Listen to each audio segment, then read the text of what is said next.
¿Qué tal, muchachos? Tengan una excelente tarde. Espero que estén bien, de salud en sus casas y que haya satisfecho, que se cuenten satisfechas, perdón, todas y cada uno de los cuestionamientos que me han planteado. Por ahí no me han dicho si tengo algún cuestionamiento pendiente por resolver.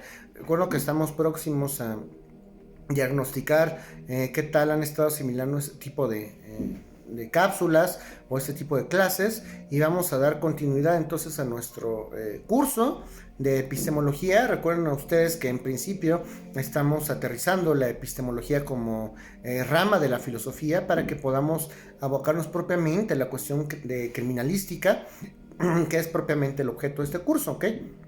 Estábamos hablando la última sesión, cuestiones inherentes a la filosofía analítica, ¿ok?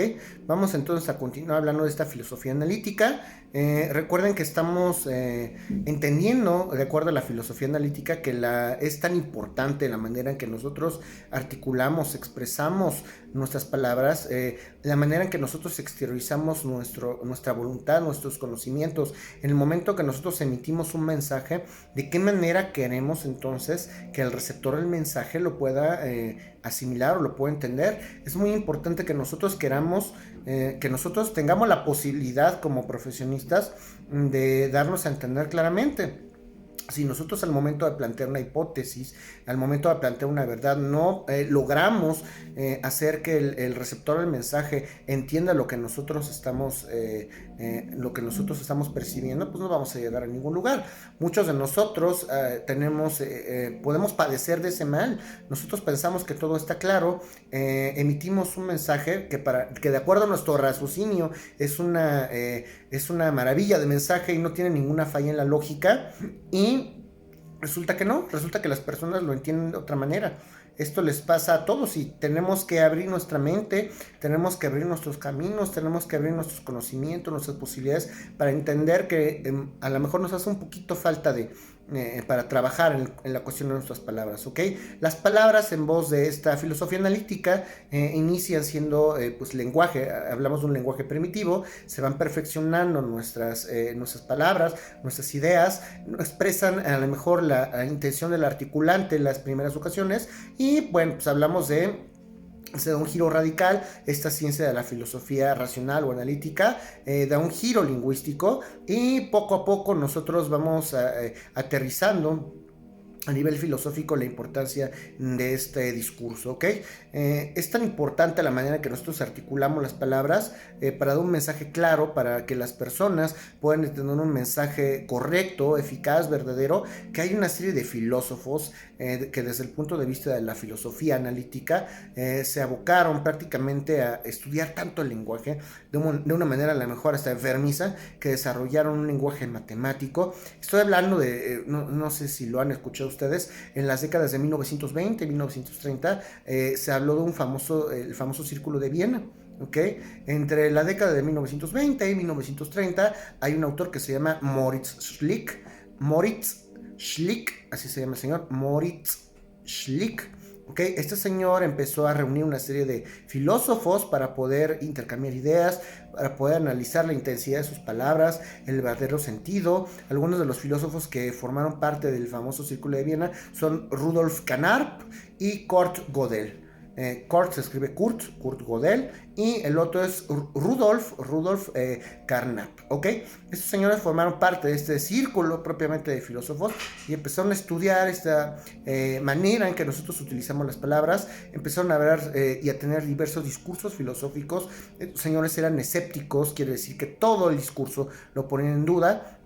Toda aquella información que incidían y de la cual eran ellos receptores la ponían en duda. Decían, a ver, pues nosotros recibimos un mensaje, ¿cuál sería la manera correcta de transmitir ese mensaje y para qué? ¿Cómo queremos que lo entienda una persona y cuántas palabras tenemos que utilizar para que lo entienda? Para no hablar de más, si hablamos de más a lo mejor damos el mensaje equivocado, ya varía el sentido de lo que queremos transmitir. Y en 1929 este famoso Círculo de Viena crea una obra que se denomina Manifiesto Científico Universal. Fíjense qué atrevido está esto, Manifiesto Científico Universal, o sea, ya se están atreviendo. Si yo le pongo el apellido universal, estoy incidiendo en que debe aplicar a todo mundo. Un contenido universal es un contenido general.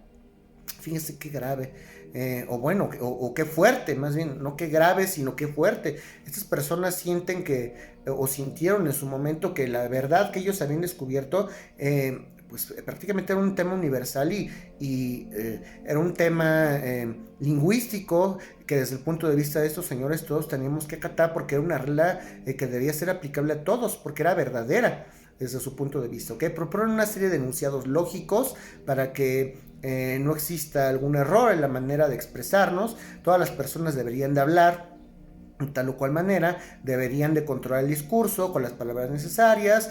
Hablamos de un positivismo lógico al momento de platicar o sostener un discurso, ¿ok? Antes de hablar, voy a estructurar de manera científica el mensaje que quiero transmitir. Hay que trabajar con imperativos, no hay que hablar de una manera abstracta. Hace calor, hoy es lunes, baja la cubeta, o sea, prácticamente se referían a enunciados muy concretos para que solamente se pudiera transmitir específicamente la intención del enunciado, ¿ok? Estos enunciados lógicos se les llama enunciados positivistas. Hay que verificar al hablar el sentido de la oración y también reciben el nombre de enunciados protocolarios o enunciados protocolares, ¿ok? Inicia una tendencia que lo vamos a conocer como el fisicalismo, en virtud de que la naturaleza de estos enunciados y la naturaleza de las palabras y de los estudios de estos señores se puede asociar con ideas materiales y con objetos propiamente que percibimos en nuestra realidad, ¿ok?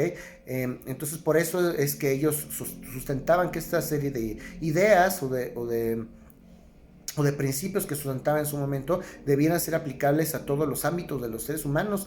Por eso a nivel universal es impresionante y es interesante que lo hayan hecho de esta manera, ¿ok? Todo a través de la ciencia, toda la palabra y todo el discurso debemos estudiarlo a través de la ciencia. ¿Cuál es la importancia entonces de las palabras? Hay un autor que se llama Quine que empieza a hablar de la ontología. La ontología es la rama de la filosofía, el ser en cuanto al ser, y en sí, ¿qué son las palabras? ¿Cuál es la importancia verdadera de estas palabras? Y así es como las debemos de asumir. Quine empieza a hacer una transición entre esta filosofía racional o analítica y otro tema que vamos a estudiar a continuación, que es la filosofía de la mente. La ontología es la rama de la filosofía que estudia el ser en cuanto al ser. ¿Qué quiere decir esto? Estudia el ser en sí mismo con referencia o desde el punto de vista de otros seres, porque a lo mejor nosotros como seres nos podemos percibir de una manera, pero ¿qué tal nos perciben las demás formas o los demás seres? ¿Ok? Eso se refiere a la filosofía. Dejamos de racionalizar o dejamos de ser tan analíticos para que propiamente podamos estudiar en qué consiste el ser y si realmente es acertada esta lógica científica del discurso que utilizan estos filósofos en la filosofía racional, ¿ok? Vamos a estudiar entonces este bloque referente a la epistemología, que es la filosofía de la mente. Y primero tenemos que preguntarnos, para entender qué es la mente, tenemos que hacer como siempre en ramas de la filosofía, tenemos que hacer una serie de cuestionamientos. Hay que pensar, ¿qué es la mente? Para ustedes, ¿qué es la mente? Todos tenemos mente. Los animales que no necesariamente son racionales tienen mente. ¿Quiénes somos nosotros? ¿Y qué es la mente? ¿Qué caracteriza la mente? ¿Quién soy? ¿Es realidad lo que percibo? ¿Es realidad lo que ustedes perciben? ¿Y ambos percibimos la misma realidad?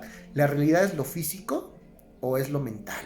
¿O es lo intangible, lo que no podemos tocar? Fíjese, todas esta serie de preguntas que empiezan a desencadenarse cuando hablamos de filosofía de la mente y cuando hablamos propiamente de ontología, ¿ok? Es importante conocer qué es la mente y la realidad, si es la misma para ustedes, para mí, si está concatenadas las ideas entre mente y realidad, para que el receptor del mensaje entienda perfectamente nuestro lenguaje.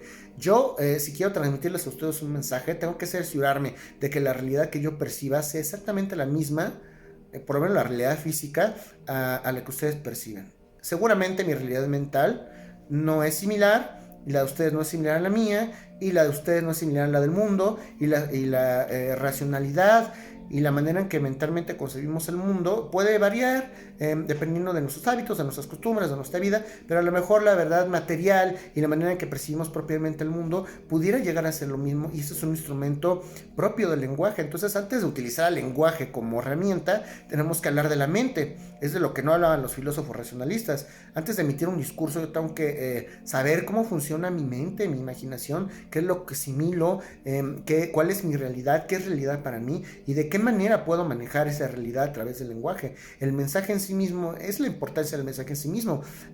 ¿Qué realidad quiero transmitirles? ¿Ok? Hablamos entonces de conciencia, hablamos de deseo, de percepción, de razonamiento, todos esos temas que van íntimamente delimitados con la mente. La mente entonces puede ser una capacidad, o es una característica, o es un accidente, o se refiere a una toma de decisiones simplemente en nuestro cerebro. ¿A poco es un fenómeno físico-químico? La mente será un fenómeno físico-químico que ocurre en nuestro cerebro, será una cuestión meramente de fluidos, neuronal, líquido, encefalorraquídeo. No lo sabemos, o si lo sabemos. Entonces, para llegar a esta respuesta vamos a citar a un filósofo que seguramente han escuchado hablar de él, y me refiero a Descartes, y hablamos de su famosa máxima: cogito ergo sum. Esto ya lo habíamos platicado, el famoso pienso, luego existo. Antes de transmitir o antes de percibir realidad, primero tengo que asimilarlo. Tengo que llevar una serie de procesos mentales para asimilar mi realidad. Y una vez que la asimile, y que yo tengo una percepción, una idea de realidad, posteriormente yo voy a poderlo transmitir a través del discurso, a través de acciones, ¿ok? Entonces, esa serie de procesos neurológicos, antes de que yo transmita un discurso, tienen que ocurrir necesariamente, ¿ok? No puedo dudar de lo que estoy dudando, eso es cierto. Entonces, primero tengo que estar cierto de lo que de lo que siento, de lo que percibo, y después lo transmito. Yo no puedo dudar de lo que dudo. Antes de transmitir un mensaje, tengo que tener plena certeza de lo que percibo y de qué manera lo percibo. Y para Descartes, pues nosotros somos propiamente una unión de cuerpo y alma, cuerpo-espíritu, cuerpo y mente. ¿Ok? Y hay dos teorías. Hay una teoría que se llama dualismo, o que se conoce como dualismo, y otra que se llama como monismo. El dualismo dice que el ser humano es una dualidad de dos elementos, que es la materia, que es el cuerpo, y la mente. Y el monismo dice que el cuerpo y la mente son un solo elemento, y eso es lo que somos humanos, los seres humanos, ¿ok? El dualismo dice que los seres humanos partimos de dos elementos, de materia, de cuerpo y de mente, ¿ok? El monismo, dualismo de dos, monismo de uno. El monismo dice que el cuerpo y la mente son una sola cosa, y el resultado somos nosotros, ¿ok? Es importante que lo sepan. Para Descartes habría dos tipos de cosas: la famosa res extensa y res cogita. Res extensa y res cogita. La res extensa se refiere a lo material, y la res cogita se refiere a lo intelectual, a lo que pienso, a lo que imagino, a mi mente, a lo que está ocurriendo en mi cerebro, ¿ok? Eso se refiere a la res cogita. Y la res extensa es todo aquello sensible que puedo tocar, todo lo material, ¿ok? Lo físico y lo pensante, lo extenso, son una sola cosa, de acuerdo al monismo, y de acuerdo al dualismo son dos cosas, ¿ok? Solo si yo existo yo y mis estados mentales, puedo transmitir lo que mi mente entiende como realidad. Esa es una doctrina que se le llama solipsismo. Solipsismo, con ese solipsismo. Cuando yo percibo en mi mente el mundo material, y yo me formo una idea, yo estoy listo para transmitirlo a través del discurso, ¿ok? Eso es el famoso solipsismo, ¿ok? Si somos capaces entonces de expresar experiencias, de vivirlas, si somos capaces de percibir ese tipo a través de la experiencia, a través de los sentidos, de percibir emocionalmente, si podemos percibir a través del oído, del olfato, del gusto, de la vista, del tacto, si podemos percibir ese tipo de situaciones, estamos listos entonces para exteriorizar un discurso a través del lenguaje. Vamos a expresar estas experiencias de nuestros estados mentales. Es comprobable, si nosotros lo sentimos, si lo percibimos a través de los sentidos, quiere decir que a lo mejor sí es comprobable de alguna manera. Podemos hacer que el receptor del mensaje viva la misma experiencia que nosotros vivimos, y esa experiencia que el receptor puede tener no necesariamente puede ser la misma. yo puedo sentir áspero, con el tacto una superficie la puedo sentir áspera, y a lo mejor otra persona la siente, pues no áspera, la siente ligera. Entonces, lo cierto es que van a tener una experiencia, pero no sabemos si va a ser la misma experiencia. Aquí es cuando empezamos a hablar de interacción del fenómeno mental, ¿ok? Es muy importante todos estos temas que a lo mejor no tienen mucho sentido para ustedes desde el punto de vista jurídico y desde el punto de vista criminalístico, pero para que yo pueda transmitir una verdad, para que yo pueda reconstruir una versión, necesito forzosamente trabajar en cómo es que voy a transmitir mi discurso y cómo es que quiero que el receptor lo reciba, ¿ok? Es muy importante y muy interesante este fenómeno. Entonces, es comprobable a través de la mente, la materia es comprobable a través de los sentidos, una experiencia, el receptor del mensaje pudiera llegar a sentir o a tener la misma experiencia que yo quiero transmitir. Pues no, porque son cuerpos distintos. Lo cierto es que sé que van a tener alguna experiencia, debo entender y debo tener la racionalidad para entender que no va a tener la misma experiencia, pero también el que está enfrente de mí también está dotado de mente y de materia, ¿ok? Pero es un ente distinto. Y entonces vamos a formar una nueva relación, una nueva realidad y una nueva percepción. Todos, la manera en que nosotros tomamos o percibimos la realidad, le llaman, valiendo la redundancia, es la percepción. La manera en que asimilamos la realidad con base en nuestra mente y nuestro cuerpo asimila la materia, nuestra mente asimila las ideas, ese fenómeno, esa operación se le llama percepción. ¿Qué se siente? Yo les puedo preguntar a ustedes, ¿qué se siente ser perro? ¿Qué siente ser gato? ¿Qué siente ser murciélago? Pues nunca lo han sido, pueden tener una idea, pero fíjense la experiencia que yo estoy generando con mis palabras. Ustedes a lo mejor se imaginan, ¿qué sé cómo sería ser perro? ¿Cómo sería ser gato? ¿Cómo sería ser murciélago? ¿Cómo pudiera ser así o asado? Lo cierto es que no lo van a poder. En esta vida, aunque se esfuercen, nunca lo van a poder entender porque no lo son. Pueden actuar como perros y pueden actuar como gatos y como murciélagos, pero nunca van a tener una experiencia real porque no lo son. Pero ya logré implantar esa idea en su mente, ¿ok? Vamos a hablar ahora, muchachos, de los filósofos del pensamiento científico, ¿ok? Ya que hablamos de la filosofía racional, ya que hablamos de la filosofía de la mente, ahora vamos a aterrizar todos estos conocimientos filosóficos, ontológicos, racionales, al punto de vista científico. Es importante, ¿ok? Y para ello vamos a tener que abocarnos al estudio, como siempre, de los filósofos, rectores o de los padres de la filosofía que ya hemos referido en múltiples sesiones. Hablamos naturalmente de los griegos. Sé que están hasta el cansancio, pero otra vez vamos a referirnos a Sócrates, a Platón y Aristóteles, porque ellos mismos son los que plantean, fíjense, una vez que hablamos del discurso, de la importancia del discurso, otra vez que hablamos de la manera en que lo percibimos a la luz de la ontología, a la luz de la mente, ahora vamos a tratar de transmitir la información a través de un discurso. Todo lo que imaginamos lo vamos a transmitir a través de un discurso, y ese discurso tiene que ser científico. El discurso científico naturalmente tiene génesis en filosofía, en el conocimiento en sí mismo, y tenemos que retomar estos clásicos, ¿ok? Obviamente Sócrates fue el clásico, es el padre de la filosofía, el padre de la moral, y este señor fue el que estableció y fundamentó los principios básicos del discurso. Él hizo las preguntas y sus discípulos se dedicaron a resolverlas el resto de sus vidas. Platón y obviamente Aristóteles como alumno de Platón, ¿ok? Entonces, a través del método mayéutico, que es extraer, dar a luz el conocimiento, fue Sócrates quien empezó a preguntar, a ver, ¿cómo es que debo de transmitir? ¿Y dónde está la verdad? En nuestras palabras, ¿dónde puedo obtener certeza? ¿Ok? Y bueno, pues como ustedes ya saben, la mayéutica es dar a luz el conocimiento, la certeza y la verdad está dentro de nosotros mismos, ¿ok? ¿Cómo lo sé? Pues simple y sencillamente a través de un método de cuestionamiento, y eso es un método universal. Yo, si utilizo adecuadamente la razón, voy a llegar a un punto en que la verdad que yo infiera sea universal, ¿ok? La mayéutica se asocia, ya la podemos asociar incluso con algunas etapas del juicio oral en este sistema penal, acusatorio oral, adversarial, ¿ok?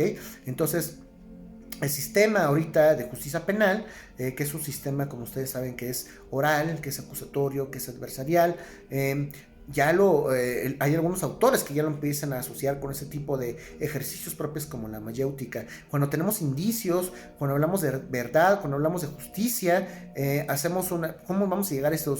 ¿Cómo vamos a llegar a una verdad? Bueno, pues yo tengo elementos, a lo mejor voy a entrevistar a un testigo y a través de un método mayéutico, una serie de preguntas del testigo, yo voy a llegar a una verdad, y si llego a la verdad es que voy a ser justo. ¿Ok? Esos indicios son esas preguntas en sí mismas que a través del método mayéutico nos van a ayudar a obtener la verdad. ¿Ok? Ese es el ejemplo mejor planteado a nivel criminalístico. En el sistema oral, penal, acusatorio y adversarial, haciendo una serie de preguntas a un testigo, nosotros a través de esas preguntas serán los indicios propiamente dichos en una prueba testimonial, a través de una declaración, y desde un punto de vista mayéutico, el testigo va a empezar a desarrollar, a responder, vamos a llegar a una verdad universal. Si llegamos a una verdad universal, entonces vamos a poder tomar una decisión basada en la verdad, y si tomamos una decisión basada en la verdad, estamos haciendo justicia. Fíjense cómo de nueva cuenta los filósofos, Sócrates concretamente, nos puede auxiliar en esos temas de procuración de justicia a nivel epistemológico y filosófico. ¿Ok? Lo dejamos por ahí. Recuerden hacerme llegar sus dudas a través de los canales ya conocidos, ya saben, a través del chat, a través del WhatsApp, a través de Classroom y a través del correo electrónico. Y estudien que la semana que entra empezamos a preguntar todo esto, ¿ok? Tengan un excelente fin de semana.